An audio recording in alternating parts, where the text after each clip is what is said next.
Hey, what's up everybody? So Halo decided to drop a multiplayer overview video, and I thought it would be fun to react to it because I'm super pumped for this game after watching the trailer that they showed at E3 and some of the gameplay. I guess not really gameplay, but more so the overview. I'm really excited, so I want to check this out, and let's check it out together, huh? What do you say? Ooh. That's pretty cool. The Halo ring in the background. I like it.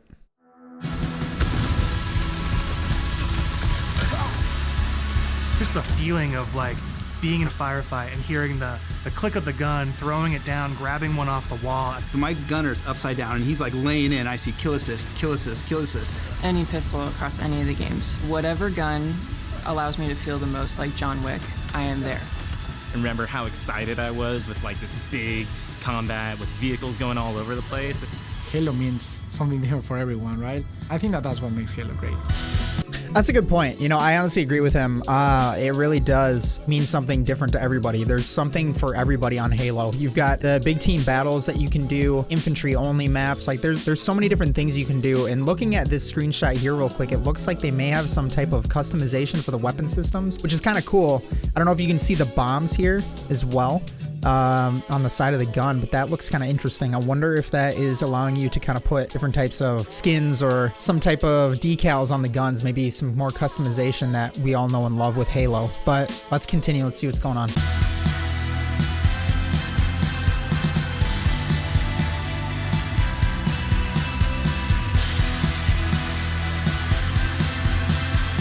What is Halo multiplayer? And for me, it boils down to this tight arena style combat and big team battle, this wide open vehicle infused kind of combat. We're taking that awesome legacy or classic Halo combat experience and modernizing it in ways that'll feel fresh to old players and really exciting to new players. We're gonna give you great ways to customize your Spartan, really make your super soldier your own, and we're kicking off a journey, an experience that's gonna evolve month to month, season to season, year after year. Okay, so to me, what that sounds like, they're gonna do a season pass, which I haven't dove into any of the nitty gritty details. Like this is the first after E3, what I'm watching, haven't read up too much on it. But if I had to guess, it's gonna be a season pass. It's a free to play multiplayer. They're gonna do a season pass just like Call of Duty's been doing.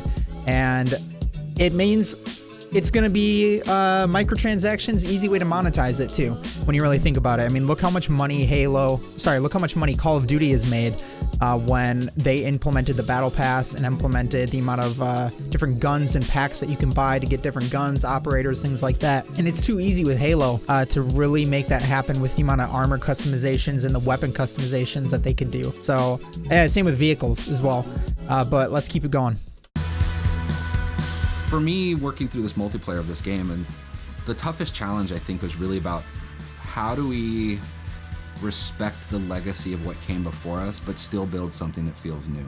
We've tried to bring all these elements of legacy and really inject them into Halo Infinite, not just like in a way where you kind of won't notice it, where you feel like, oh, they really designed this to be a celebration of previous Halo, as well as an iteration of where Halo can go next. That's really important because I think the thing with Halo, this game is a make or break for the Halo series.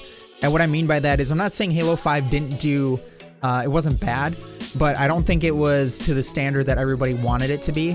Whenever people talk about the newer Halos, they always bring up Halo 3, Halo Reach as something to compare it to. And I think that it's very easy for people to compare it when you had 343 taking over with Halo 4, and it just is a little bit shift in the focus on what they were doing. And we saw Halo 4 kind of almost turn into a Call of Duty-esque feel where you had like sprinting right off the bat, very cinematic, like more cinematic single-player experience, in my opinion, like right off the bat that felt very Call of Duty-esque than the previous Halos. Not to say that the previous ones weren't, it's just those moments, like climbing up I think it was like a broken elevator shaft in Halo 4 where fire and things are flying at you. Made me think this feels very similar to what Call of Duty is doing with their campaigns. So I'm curious what that's going to behold for Halo moving forward. But it's really important that they grow on the legacy to, like they said earlier, to keep both players engaged, the new and the old. And I think the new ones are going to be the hard ones to capture with this because of the different games like Halo and Battlefield are going to be coming out. So interested to see, but let's keep it going.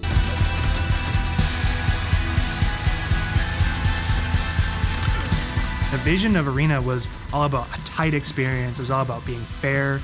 It was all about earning everything on the map, earning everything, every kill you get. Going back to like what is the core foundation of what made the great Halo multiplayer arena matches great. Halo, it's really about fair and balanced starts. So everybody's on equal footing when they come off the rip. And then once they start running around, it's about scavenging. It's about finding new toys and kind of developing your playstyle as you run through the match. What makes Halo feel like Halo? I feel like the answer to that question is the sandbox. Like, the sandbox is Halo. For real, come on. Like, if you tell me that Sandbox isn't one of the defining experiences of Halo, you're wrong. You're dead wrong. Look how many custom games have come out from the Halo Sandbox, and look how many different ideas have come from it. I have played hours and hours of Ghostbusters, of like the racetracks where you have an infection game mode. Where you got a buddy up on a like a huge rock with a frickin' rocket launcher shooting your buddies as they try and race around, to man, the death runs, things like that. There are so many things that I've put so many hours into on Halo 3 and Halo Reach, and now with the Master Chief Collection, we've gone back and we've done that as well because they're all up still. So I'm really excited to see what Sandbox has, and I totally agree. Definitely a defining moment for Halo and a defining experience.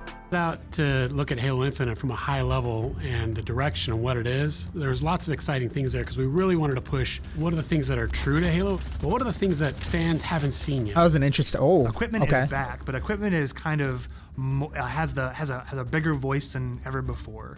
We ask questions to ourselves of if you could go after a power weapon to get a bunch of kills. Would you do that, or could you go and get grapple to make sure that you swing yourself to the other side of a map to back cap a stronghold? We saw it as like another avenue of not just skill expression, but tactics for teams to coordinate around.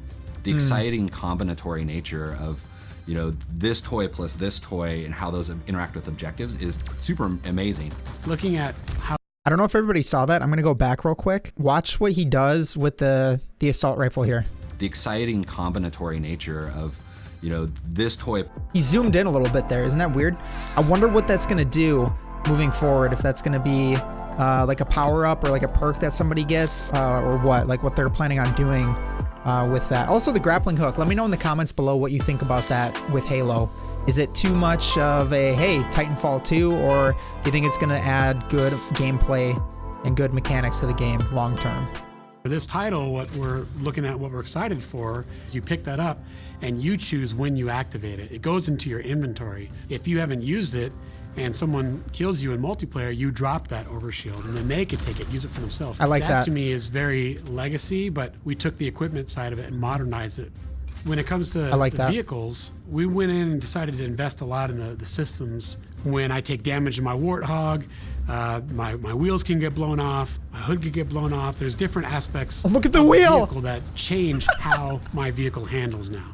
And that's something that's brand new. The other thing we added to that is like this doomsday mechanic. So when you hit this threshold, the vehicle catches fire, and it's very much, you've got a certain amount of health or a certain amount of time, and you gotta choose what you wanna do with the last minutes of this vehicle. We've got a cousin. That's pretty cool. I like that. I wonder how much damage threshold there is there. If people keep hitting it after it catches on fire, if it'll just blow up, or if that threshold will stay there consistently. Into the Warthog, which is the Razorback. The back has this like multi-storage compartment that you can put a lot of stuff into. So if you want to put like detached turrets, power weapons, fusion coils, objectives, and that is what's really making the Razorback kick a lot of butt in MP and campaign. I like the that. Levels That's cool. Define pace for the game, how frantic it is, and they define that iconic fantasy for players as they're entering that match. What do they want to do? What type of experience are they hoping to have? What kind of combat, what kind of dance floor is there available to have that combat in? One thing I'm curious about is how often you can use the grappling hook. Is it very consistent, like something you can continuously use, or does it have a cooldown? But if it has a cooldown, then I think it'll be a little bit more manageable, and I don't think it'll impact as much. But I also am curious with the Razorback, that vehicle they were talking about. They showed footage of a guy driving in a passenger seat, I think inside the Razorback with the flag, and he didn't have the flag in the back. So I wonder if you can drop the flag in the back. That way that person has an extra gun, which should make things a little more tactical if you're trying to, you know, survive, and survivability would be up. You got an extra gun in the fight rather than someone just holding onto the flag the entire time. For me, BTV is all about experiencing the full extent of the sandbox of Halo in just one match, right? Like you see the vehicles, the weapons, the equipment. We really wanted to take that kind of concept, those feels you had, you know, playing the previous games, and just turn the volume up. Vehicles are no longer just spawning at bases anymore. We have Pelicans delivering them, and we have a commander in your ear telling you that Pelicans are going to be dropping off these vehicles. Scorpion tank is inbound. We have Halo 2 style Delta Halo mission weapon pods that fall from the sky to resupply the field. That's where it makes it feel like a real battlefield, and it's very exciting. I love that.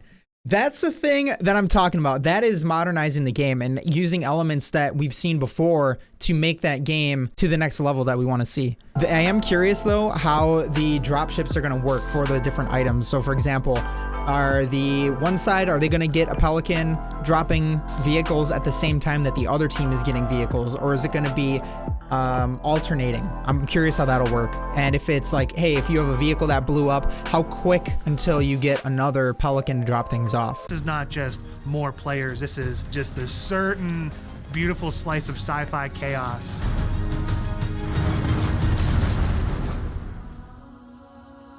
The announcer here we go. Your big gameplay moments, your game modes, just like the way it was before.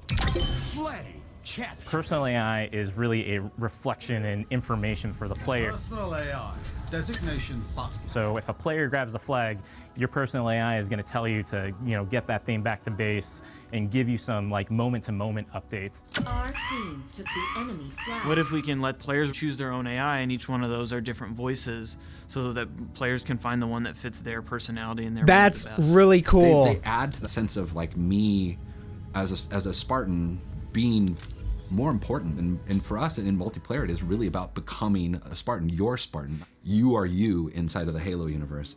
The body of love that customization content that we have on day one ensures that there will be millions of customization combinations for Spartans on the battlefield. So there you have it, folks, right here. Take a look at the different things that you can customize, and I guarantee you the microtransactions are going to be unreal for a free-to-play multiplayer experience with Halo.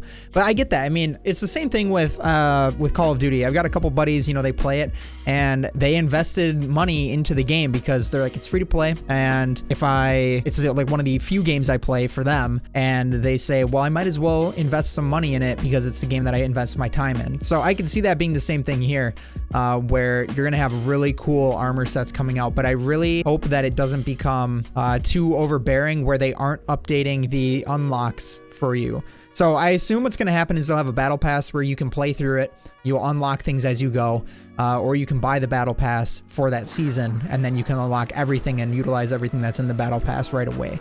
But I guess we'll see what they say about it. That includes things like armor coatings, armor emblems, various armor effects, down to the individual armor pieces. So your shoulders, your gloves, your knee pads, your helmet, your visor, your helmet attachments. Then you look at weapons, and we've got a whole slew of customization offerings there. Okay, armor hall, weapons bench, vehicle bay, body and AI, presentation.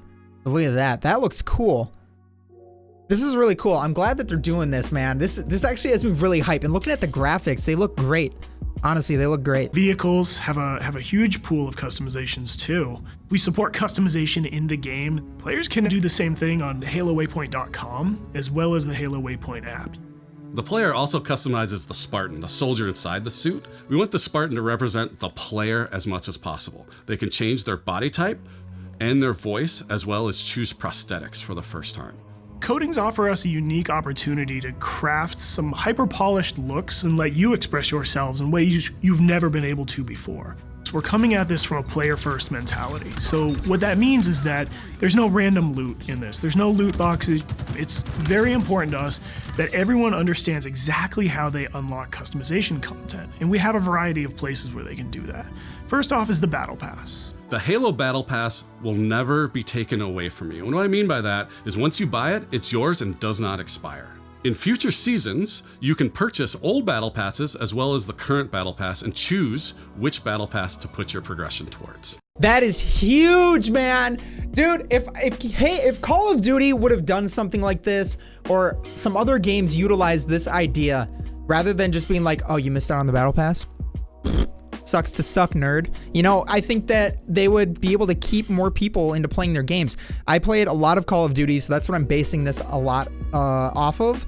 I played a lot of Modern Warfare and then a lot of Warzone before Cold War came out. I haven't really played Call of Duty since Cold War came out. But anyway, besides the fact, I love that they're doing this, and I hated that Call of Duty would get rid of the Battle Pass, because if you would take a break or you weren't playing the game as consistent, and you would miss out on some of the weapon systems, and you wouldn't be able to get the weapon system unless you bought a pack. You couldn't move towards that new weapon that was out unless you got a pack that had it available. So I'm glad that Halo's doing this and that you can choose which Battle Pass you want to work towards, even regardless of season. That is super cool. All of these rewards are single source, so you're never going to be confused about where things come from. If you can unlock something in the Battle Pass, we're not going to let any other players circumvent that by purchasing it out of the storefront. A lot of our stuff is unlocked through playing the game and only through playing the game.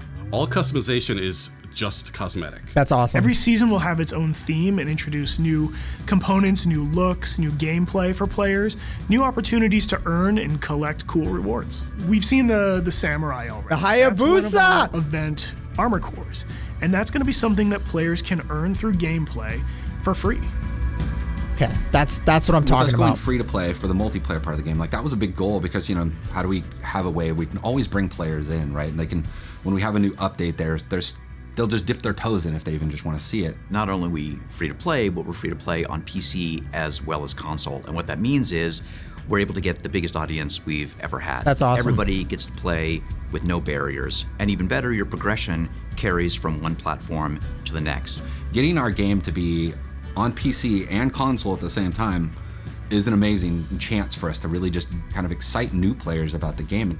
How can we do things like make cross-play interesting, and like even in just customs, being able to just play with your friends. That like some people have PCs and some people have consoles, and like let them talk to each other, let them be friends. Yes, thank you, thank God. Man, everything they're saying just makes complete sense. Now, I will say this. We gotta wait until the game is out, get hands-on to really give it a test, or even see further gameplay of someone playing an unedited match. That's what I want to see with this, but let's keep it going. Why are you here? To be a Spartan. The Academy is a place that you can go with an MP to kind of onboard into the experience. It's great for newer players who are still picking up the controls, and also people who want to warm up before they head into matchmaking. It's a series of experiences, both a tutorial to get started for the first time, weapon drills to practice with specific items, and also training mode that you can use to just get warm, explore the game as you want to. For players who are new to Halo, awesome. Let's help them learn what this universe is about, some of these characters, what are they about, and help them kind of know the vocabulary that people have been speaking for now almost 20 years, so that when they come in there, they don't feel like they're behind everyone else. They can kind of come in on an even footing. One thing I want to point out, so I know this game isn't necessarily an RPG, but I know people that won't play RPGs, won't go into, for example, like World of Warcraft, or they won't go into ESO because they feel like they're behind the curve, and they feel like their friends that have been playing it, they won't be able to keep up with them or get to a point where they are because of how much unknown there is and how much content has come out after that. And think about how long Halo's been out. I think Halo 1 came out in, 2001? I remember going over to my buddy's house. My buddy's dad worked at Microsoft, so he had an early copy of Halo, and we were no shit playing Halo. It was awesome. This Halo holds a special place in my heart, and it's a game that I always will go back to. I didn't play multiplayer as much, but the campaign, doing it cooperatively with friends, and then doing the sandbox games were some of the best experiences I've had with this game. So I'm really happy that they're bringing in some type of system to not only bolster your skills before games kind of warm up, get everything loose, you know, and then really working on getting the the other new players that are coming in to get a grasp of what the game is. That's phenomenal. Love it. I mean, I'm super jazzed about bots. I think they're awesome.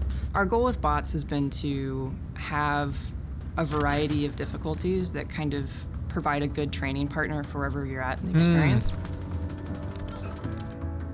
Partnering with our players on the road to launch and after launch is absolutely critical, right? I mean, Halo's always been about the community conversation. We want to make sure we hear our players, make changes where we can based on that feedback, make sure the game is ready for launch, and then even beyond launch. What I'm genuinely excited about is taking the game out of our hands and putting it into the community's hands.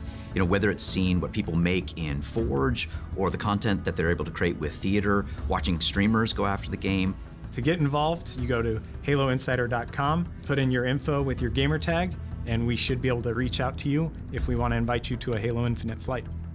We feel like we've got a pretty good selection at launch and what's going to be there for our fans. That's pretty cool. And this isn't going to be something that is just a static set of items. We have some new stuff in the works already, and just can't wait to really get into that as soon as this game comes out.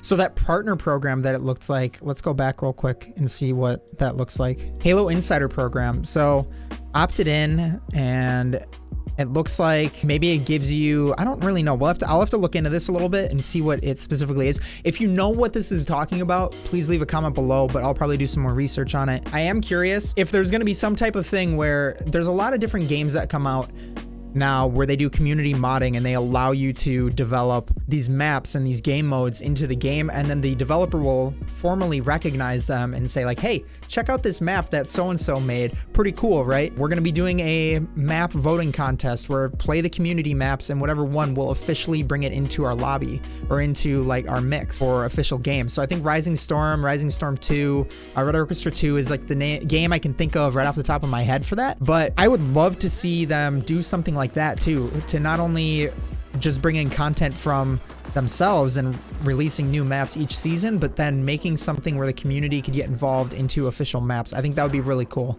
New maps, new modes, new ways to customize your Spartan.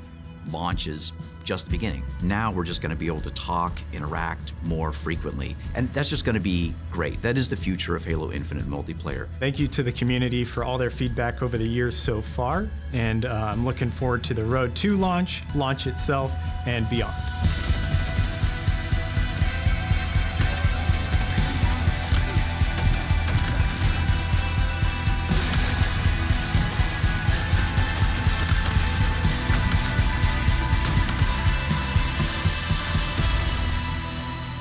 Man, oh man.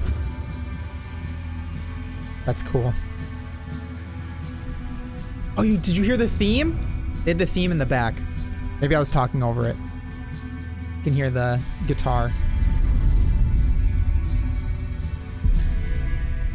All right, ladies and gents, well, that's it. That's really cool. I gotta say, I'm pretty excited. The big thing that we need to keep in mind is that everything's great and all, that you can say all you want, but action is the key. So one thing that I hope to see from them is that they implement a lot of this that they said they will, and moving forward what the game is going to look like as it comes out. And then the constant content that they're talking about, I really want to see that happen, because I think that's something that Halo will thrive if they have a community that is constantly getting content. So we'll see what happens with it. Overall, I'm excited. I think this is going to be a day one buy for me by far, but I don't know. I'm just excited to play this and get my hands on it and see what it's all about. Let me know in the comments below what your thoughts are on Halo Infinite. Do you think it's going to be good? What are your thoughts on some of the new equipment that they're putting in, some of the new vehicles? Maybe your concerns, if you have any concerns that you've seen so far. I don't really have any. I think the modernized way of the game looks cool, and I'm excited to see what they bring forward. But thank you all so much for tuning in. I really appreciate it. See you in the next one. Comment below what other videos you'd like to see me check out. If you want me to react to more content, please like and subscribe. Really appreciate you all for tuning in. Have a good one. Take it easy. Stay safe out there. We'll see you in the next one.